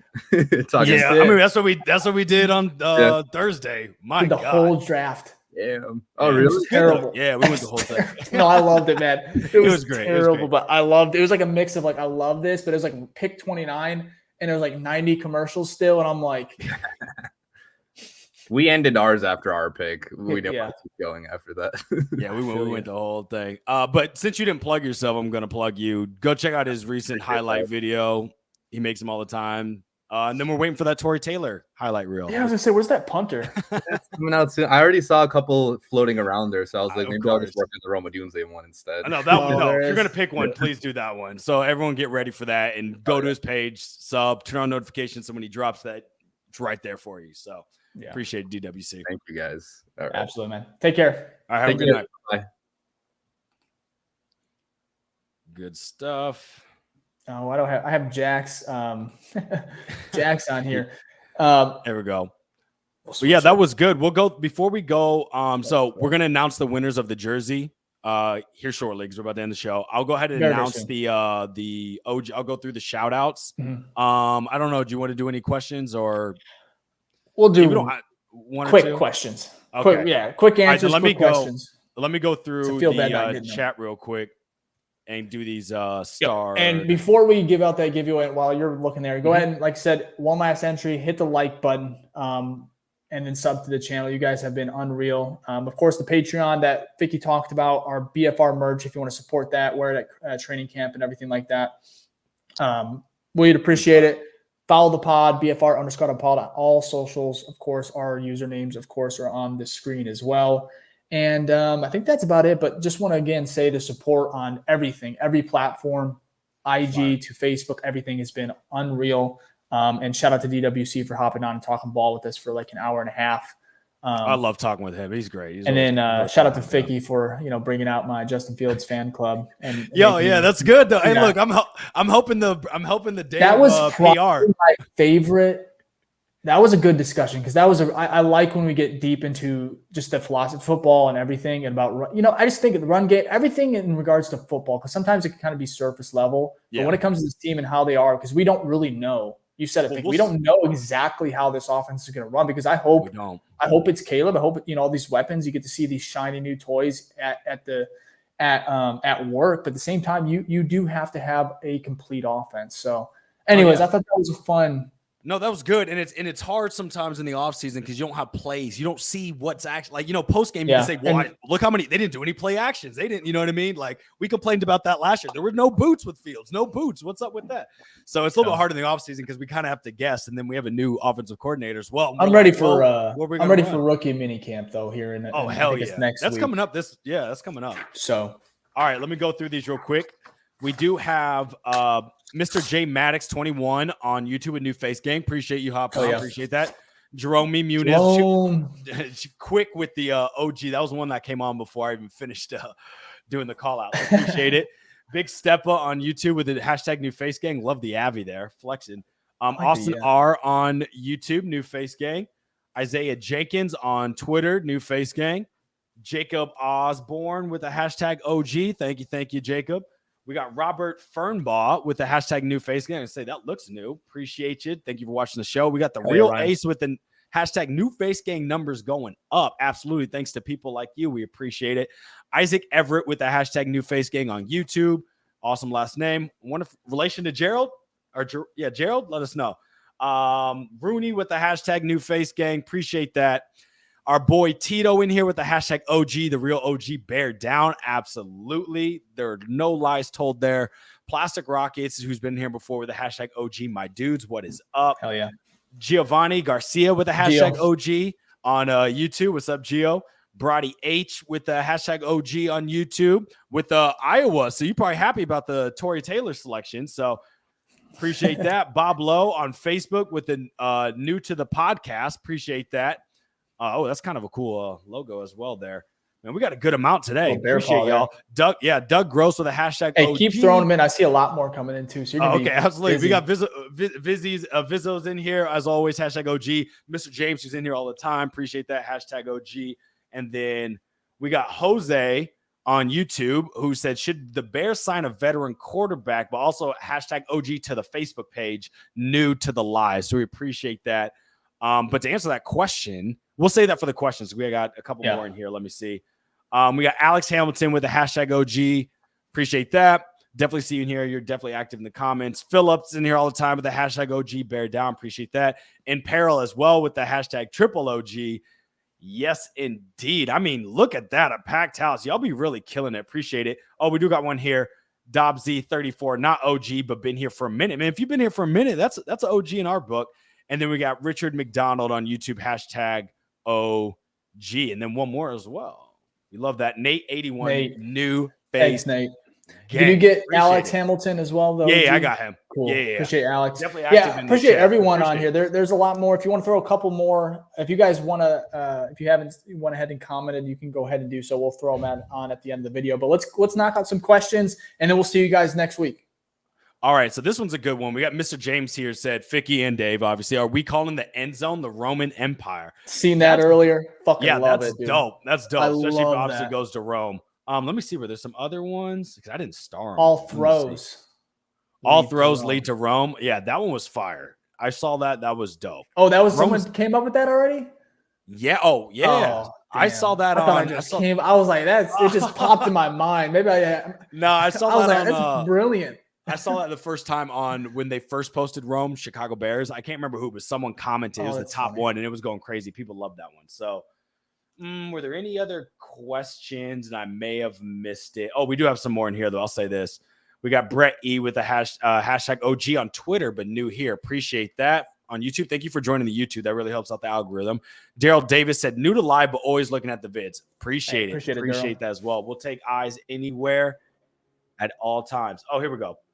Then Brett E, here's a question. The most important question, do I get a Caleb or Rome jersey? Dave, what you say? Dude, I like Caleb. I really do, but I would go Rome. Be a little bit different. There's going to be so many. There's going to be a lot of both. But for me personally, I bought a lot of quarterbacks jerseys for the Bears, and they haven't worked out. So I'm like, take a step back. Let me go wide receiver. Maybe that will kill the bad juju. Go Rome. Right. If Caleb balls out next Christmas or this Christmas, ask for that. There you go. But I would go Rome this year, man. That'd be cool. Number 15.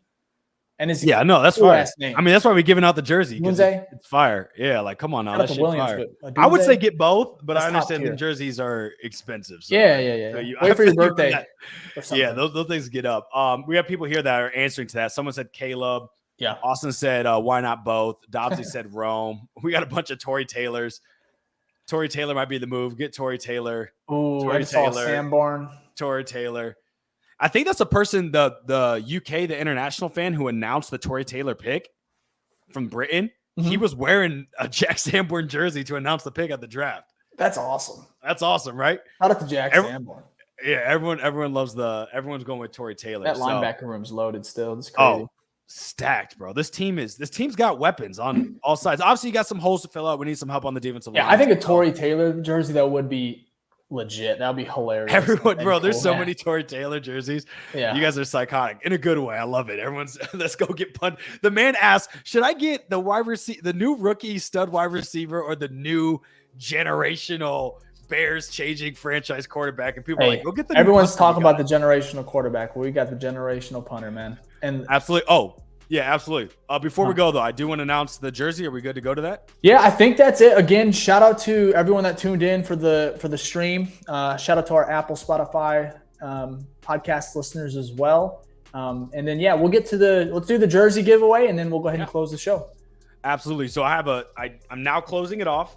Okay. Right. And it will now pull a random selection from the people that have done the parameters of the tweet that I asked and sub. Yeah. And shout out to everyone that participated again. Oh, there was a lot. And you guys always do. And we love doing giveaways, so they're not going to stop. And if you join our Patreon, there'll be more giveaways in there, special giveaways exclusive just to our Patreon members. So a little plug there. But the winner is, let me hit this button for a random selection. And we got at Woodstock Cards. I think let me see you on Twitter. Okay. That is Shay, I think. S-E, that's not even a word. S-H-E-A, Shay, which is at Woodstock Cards. I will give you the shout out on the tweet on Twitter, so you'll get notified, and then we'll connect in the DMs. We'll get it working.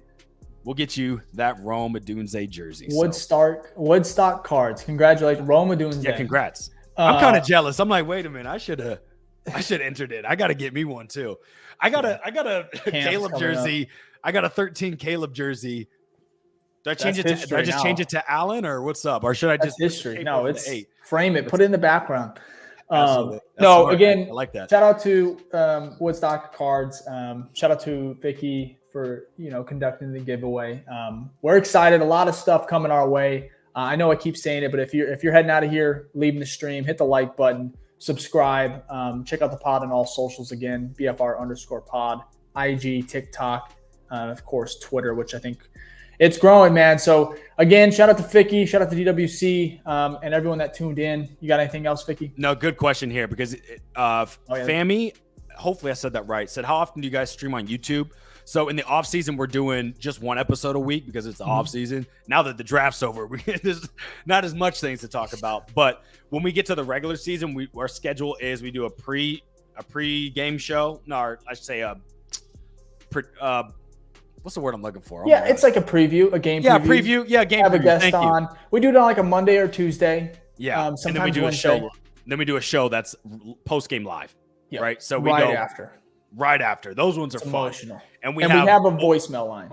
Yep, voicemail line, which we just introduced late in the season last year, which you guys really liked. But you'll be able to call into the line on your phone and basically leave a voicemail about the game. Pre, halftime, post, and we'll play them on the show. So those are fire. We're excited about that. But a lot of big things coming, and we appreciate all the love and support. And you guys are so great in the chat. All these congratulations to the winner. Like y'all been fire. So appreciate y'all listening to us for an hour and 50 minutes. It's crazy. It's getting fun. We still have a lot of cool guests, a lot of great content coming out. So shout out to the Bears making this team fun. Hopefully we go ahead and get Hard Knocks and get all this stuff, going here. But we appreciate you all, and we'll be back next week. Not sure on the day. Looking probably Tuesday or Wednesday, but we'll keep you updated on all our socials. So that's another reason to go ahead and give us a follow so you're notified.